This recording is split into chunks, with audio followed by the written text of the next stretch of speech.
Class 10th history इतिहास की दुनिया भाग दूसरा, जिसमें चैप्टर है हमारा 7वां व्यापार और भूमंडलीकरण। आइए इसके हम सारे अभ्यास के प्रश्न हल करते हैं।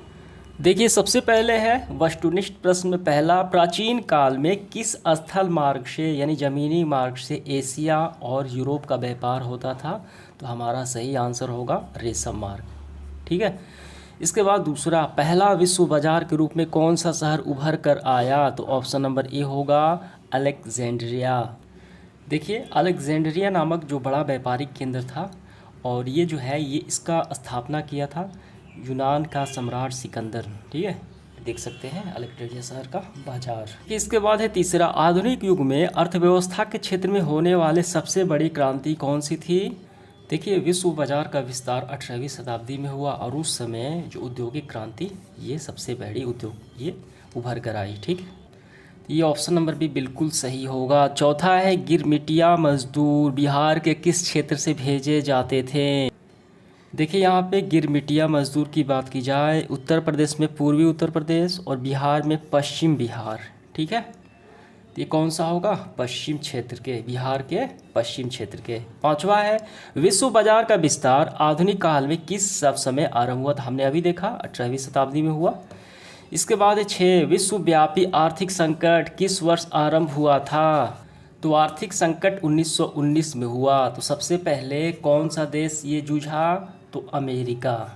ठीक है, तो ये होगा 1919, ऑप्शन नंबर सी। सातवां है, आर्थिक संकट यानी मंदी के कारण यूरोप के कौन सी नई शासन व्यवस्था का उदय हुआ? तो ये हमारा हो जाएगा फासीवाद और नाजीवादी शासन व्यवस्था। ठीक, देखिए अगला सवाल है 8वां, ब्रेटन वुड्स सम्मेलन किस वर्ष हुआ? तो ब्रेटन वुड्स सम्मेलन 1944 में हुआ, और उसके परिणाम स्वरूप क्या हुआ? अंतर्राष्ट्रीय मुद्रा कोष की स्थापना भी की गई। तो ऑप्शन नंबर सी बिल्कुल सही होगा। 9 नंबर, भूमंडलीकरण यानी ग्लोबलाइजेशन की शुरुआत किस दशक में हुआ? देखिए भूमंडलीकरण की शुरुआत जो हुई वो 1990 के दशक में हुई। जॉन विलियम्स जो है इनका नामकरण किया है। ठीक है, तो ये इस्तेमाल किए, नाम का इस्तेमाल किया, जो अमेरिकी ये व्यक्ति हैं। ठीक, 1990 में। तो इसका ऑप्शन नंबर है बिल्कुल सही होगा। अगला देखिए 10 नंबर क्या है, द्वितीय महायुद्ध के बाद यूरोप में कौन सा संस्था का उदय आर्थिक दुष्प्रभावों को समाप्त करने के लिए हुआ? देखिए यहाँ पे आर्थिक हितों के रक्षा के लिए संघ का हुआ, सियान का हुआ, ओपेक का हुआ। ठीक, तो ऑप्शन में क्या है? यूरोपियन संघ दिया गया है, तो इसका होगा हमारा ऑप्शन नंबर डी, यूरोपियन संघ। इसके बाद रिक्त स्थानों की पूर्ति करें। पहला है अलेक्जेंड्रिया नामक पहला विश्व बाजार, हमने अभी देखा ये सिकंदर द्वारा स्थापित किया गया, तो इस पहले में हमें भरना है सिकंदर। दूसरा है विश्वव्यापी आर्थिक संकट। ठीक, तो ये अमेरिका से प्रारंभ हुआ। ठीक है, ये कहाँ है? अमेरिका से प्रारंभ हुआ। तीसरा देखिए, डैश नामक सम्मेलन द्वारा विश्व बैंक और अंतर्राष्ट्रीय मुद्रा की स्थापना हुई। तो ब्रेटन वुड्स सम्मेलन के बाद हमने देखा ब्रेटन वुड्स सम्मेलन, और तीसरे में भरना है ब्रेटन वुड्स सम्मेलन के बाद आर्थिक संकट से विश्व स्तर पर क्या हुआ? बेरोजगारी की समस्या उत्पन्न हुई सर। ठीक है, सामाजिक समस्या ये उत्पन्न हो गई। ये हमारा पूरा हुआ।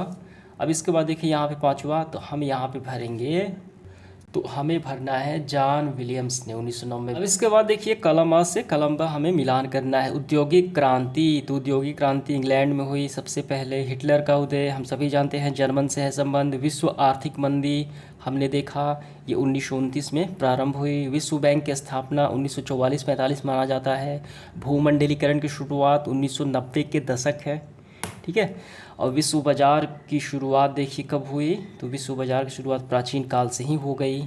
तो इस तरीके से हमने ये मिलान कर लिया। अब इसके बाद देखिए सब्जेक्टिव प्रश्न है, लघु उत्तरीय प्रश्न। पहला है, विश्व बाजार किसे कहते हैं? वो बताना है। तो विश्व बाजार की परिभाषा हम करेंगे। विश्व बाजार उस तरह के बाज़ारों को हम विश्व बाजार कहेंगे जहाँ विश्व के सभी देशों की वस्तुएँ आम लोगों को खरीदने के लिए उपलब्ध हो, यानी एक ऐसा स्थान, एक ऐसा बाज़ार जो विश्व भर की सभी वस्तुएं मिल जाए।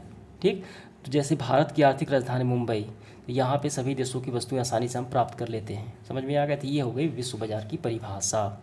इसके बाद दूसरा, औद्योगिक क्रांति क्या है? तो औद्योगिक क्रांति के बारे में हम लिखेंगे, वाष्प शक्ति से संचालित मशीनों द्वारा बड़े बड़े कारखानों में व्यापक पैमाने पर वस्तुओं का उत्पादन करना। ठीक, और इसका केंद्र इंग्लैंड था। यह 1750 के बाद आरंभ हुआ, जो औद्योगिक क्रांति कहा जाता है। ठीक है, देखिए इसके बाद तीसरा, आर्थिक संकट से आप क्या समझते हैं? आर्थिक संकट कब हुआ? आर्थिक संकट यानी विश्व आर्थिक मंदी 1929 में हुई। तो आप क्या समझते हैं इसके बारे में? यानी इसके बारे में हमें बताना है किसे कहा जाता है आर्थिक संकट। आर्थिक संकट एक ऐसी स्थिति है जब किसी देश या क्षेत्र की अर्थव्यवस्था में गंभीर गिरावट आ जाती है, ठीक है, लुढ़क जाती है, गिरावट आ जाती है, जिससे व्यापक आर्थिक समस्याएं पैदा हो जाती हैं, ठीक, जिससे वित्तीय संकट होता है, मंदी होता है, कम यानी सभी वस्तुओं के मूल्य ज़्यादा हो जाते हैं, मंदी होता है, बेरोज़गारी होती है, गरीबी बढ़ जाती है, ये होता है आर्थिक संकट।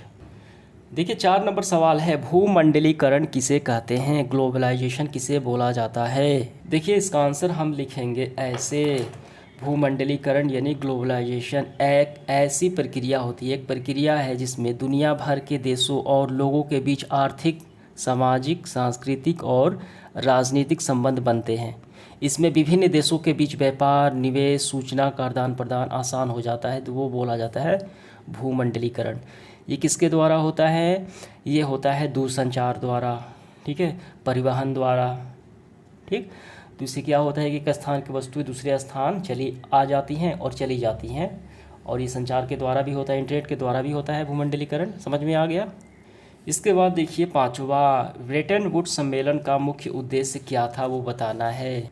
तो इसका आंसर हम यहाँ से करेंगे। देखिए द्वितीय महायुद्ध के बाद अंतर्राष्ट्रीय आर्थिक व्यवस्था का मुख्य उद्देश्य था औद्योगिक विकास में आर्थिक स्थिरता और पूर्ण रोजगार बनाए रखना, ठीक है, यहाँ तक करना है। तो इस उद्देश्य से जुलाई 1944 में अमेरिकी स्थित न्यू हैम्पशायर ब्रेटन वुड्स नामक, ठीक है, स्थान पर संयुक्त राष्ट्र मौद्रिक और वित्तीय सम्मेलन हुआ, ठीक, और IF की स्थापना हुई, अंतर्राष्ट्रीय मुद्रा कोष की स्थापना हुई।